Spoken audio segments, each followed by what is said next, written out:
Jadi banyak kan, lagi rame-ramenya isu nasab ini.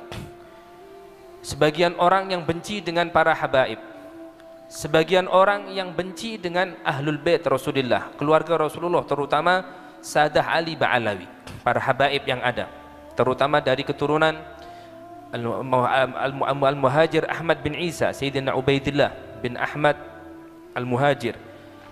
Mereka yang orang-orang yang benci dengan para habaib itu mengatakan, kenapa kita harus memuliakan seseorang gara-gara nasabnya? Apalagi kalau nasabnya nggak jelas. Kata mereka, orang-orang yang benci, mereka mengatakan dari Al-Quran tadi bahwasanya sesungguhnya orang yang paling mulia di sisi Allah adalah orang yang paling bertakwa di sisi Allah Subhanahu wa Ta'ala. Maka nasab ini nggak penting, kayak tadi yang sudah ulun baca. Maka di sini di dalam kitab Ihya'ul Mayyit fi hubbi ahlil bait, atau terjemahannya yaitu Darbul Masawi, Syarah Ihya'ul Mayyit bi Fadaili Ahlil Bait, ini menjelaskan. Yang bedakan, jangan kita samakan antara ketakwaan. Ketakwaan itu kan amal, dengan sesuatu yang memang Allah kasih ketika orang ini lahir, memang Allah kasih, yaitu zat. Para habaib ini, mereka itu mulia karena mereka itu terlahir menjadi anak cucu Rasul Sallallahu Alaihi Wasallam. Bedakan antara ketakwaan, mulia karena takwa, dan mulia karena memang Allah kasih itu. Mereka para habaib ini nggak pernah minta kok lahir dalam keadaan menjadi habaib. Kalau bisa minta, ya ulun juga boleh minta, pian juga boleh minta. Tapi siapa yang bisa minta? Kita lahir dalam keadaan habaib atau menjadi seorang habib ataupun keadaan menjadi seorang habib, itu murni pemberian dari Allah Subhanahu wa Ta'ala. Maka kita harus paham, yang namanya ketakwaan itu perbuatan, amal. Dia itu sesuatu yang sendiri, dan kehabiban seseorang, ahlul bait, para anak cucu Rasulullah itu punya zat, yaitu tubuhnya, darahnya. Di dalam tubuhnya ada darahnya Nabi, di dalam tubuhnya itu ada darahnya Rasul sallallahu alaihi wasallam, itu juga sendiri. Jadi mulianya para habaib itu sendiri, dan mulianya orang yang bertakwa kepada Allah itu sendiri. Jangan kita ini baur-baurkan, kita campur-campurkan, apalagi kita mengatakan orang yang paling mulia di sisi Allah adalah orang yang paling bertakwa. Iya, kalau dilihat dari segi perbuatannya. Tapi kalau dilihat dari segi zatnya seseorang, ya anak cucu Rasulullah itu kan darahnya Nabi mengalir di situ. Masa kita mau menafikan?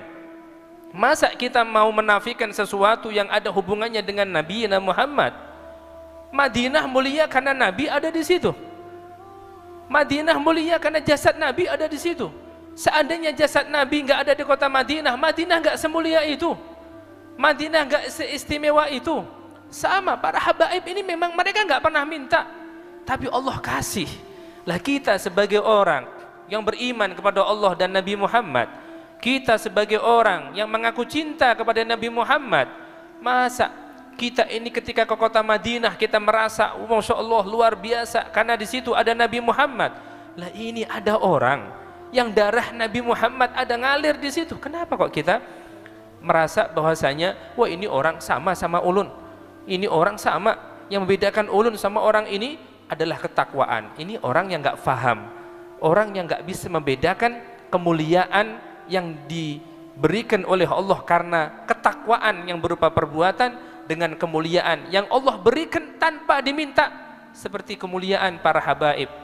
Darah mereka, di dalam tubuh mereka ada darah Rasul sallallahu alaihi wasallam. Maka jangan terkecoh, kada usah umpat-umpatan, enggak usah ikut-ikutan. Ya Allah, ya, orang mencaci maki para habaib seenaknya, mereka mencaci maki, menghina para habaib seenaknya sendiri. Ya Rob, ya, jangan sampai keluarga kita, anak-anak kita semuanya diingatkan, kada usah umpat-umpatan menyambati habaib, mencaci maki habaib, sebagaimana orang di luar sana yang seenaknya sendiri mencaci maki para habaib. Maka dari itu di kitab Darbul Masawi ini dikatakan, yang namanya ketakwaan dan juga zat itu kan beda. Jadi perbuatan ini sesuatu, takwa ini adalah amal, perbuatan. Adapun kehabiban seseorang itu kan memang zat, Allah mengasihi itu. Perbuatan sama sekali tidak dapat menghapuskan zat. Perbuatan itu nggak akan bisa menghapuskan zat. Mohon maaf, misalkan kita menemukan para habaib, mohon maaf, kita menemukan para habaib melakukan kemaksiatan. Ulun tanya, apakah pian berani mengatakan bahwasanya gara-gara melakukan kemaksiatan Habib ini hilang kehabibannya? Bisa gak kira-kira? Gak bisa. Gak usah para habaib, ulun pian.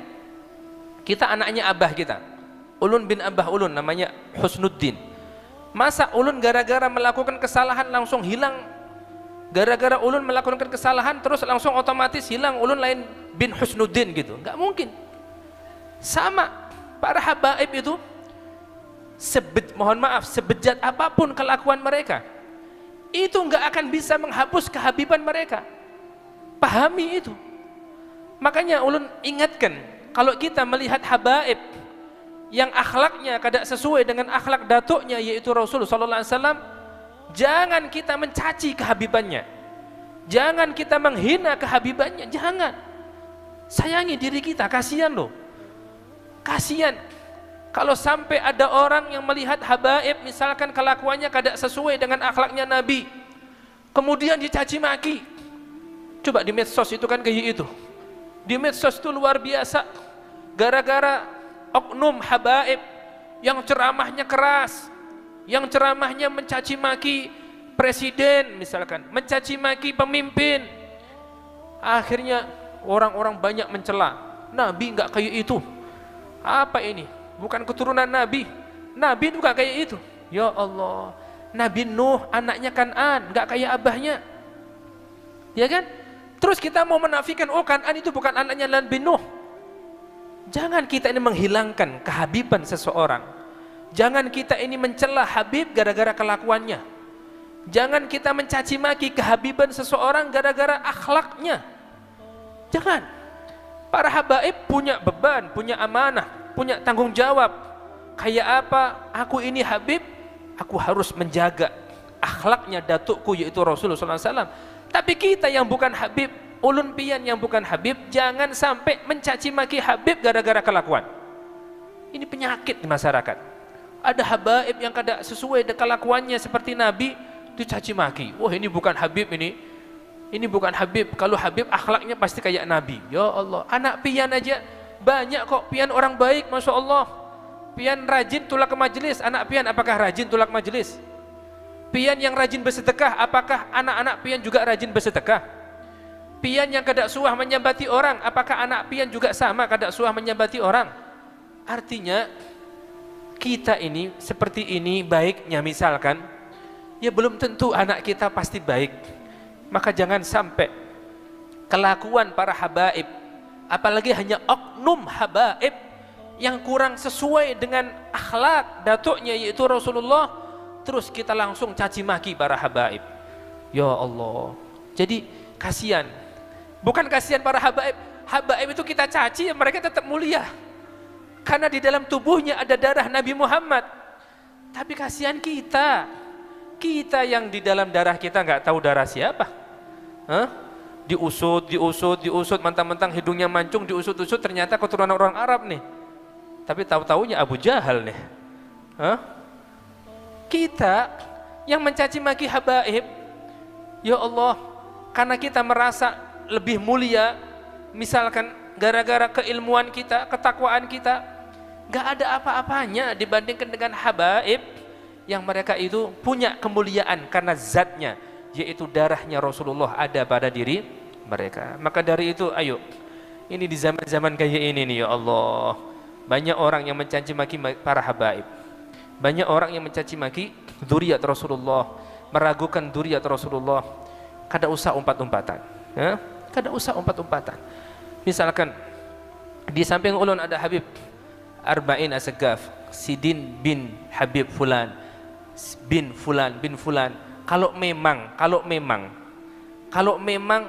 Sidin ini ngaku-ngaku, datuknya Sidin ngaku-ngaku, maka yang menentang nasab Sidin As-Saggaf itu bukan orang sekarang, tapi orang-orang dulu sudah menentang. Lah buktinya nggak ada.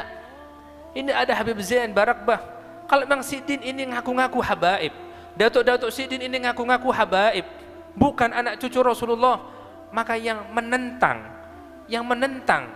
yang mengatakan nasabnya itu palsu, itu bukan kita yang orang hidup di tahun 2024, tapi orang yang hidup mungkin sekian ratus tahun yang lalu di zamannya Datuk-datuk Sidin. Tapi buktinya sampai sekarang loh terjaga. Sampai sekarang terjaga. Nasab Sidin ini tertulis. Ini setiap habaib ini punya buku paspor dari Rabithah Alawiyah dan itu lengkap. Ulun pian aja yang datuk kita ketiga aja udah kada tahu. Bahkan ini kekanakan santri kadang ulun tanya, ente bin siapa? Fulan. Bin siapa lagi? Lupa nama kaiknya. Ini habaib ini minimal 3-5 hafal. Ya Allah, kita yang kada hafal ngaran datuk kita yang kelima aja kita kada tahu, berani-beraninya kita membatalkan nasabnya para habaib yang mereka ini tahu nasabnya mereka, datuk mereka bukan hanya kaik yang ketiga, kelima, ke-10, bahkan kesekian. Berapa Habib antum? 30 huruf, 40, Sidin 40 sampai ke Rasulullah. Dan Sidin punya catatannya, walaupun Sidin kada hafal lah kalau 40 Habib. Hafal Habib. Nah, tapi minimal 5 Habib ya, minimal 5 hafal. Coba 40 sampai ke Rasulullah. Pian berapa sampai ke Nabi Adam? Kita ini nyampe ke Nabi Adam tapi kada tahu berapa kita. La haula wala quwwata illa billah. Makanya kita ini gemes orang yang kada hafal ngaran kaiknya aja kada jelas. Kayak kita ini kan kada tahu ngaran kaik kita yang ke-10 siapa kira-kira. Kada usah ke-40, ke-10 aja kita kada punya catatannya. Tapi berani-beraninya membatalkan nasab orang yang punya catatan nasab mereka bukan hanya ke datuknya yang kelima, ke-10, tapi ke-40. Sidin ke-40. Pian berapa Bib? 38. Antum berapa Bib? 39. Masya Allah, 38, 39, 40. Ya Allah, Sidin tahu. Lah kita ini yang kada jelas ngaran kai aja lupa. Berani-beraninya membatalkan nasab beliau-beliau. La haula wala quwata illa billah. Kita doakan semoga yang membatalkan nasab para habaib, yang sekarang benci dengan para habaib, nanti anak cucunya menjadi orang-orang yang sangat cinta dengan para habaib. Amin ya rabbal alamin. Prihatin kita ya Allah.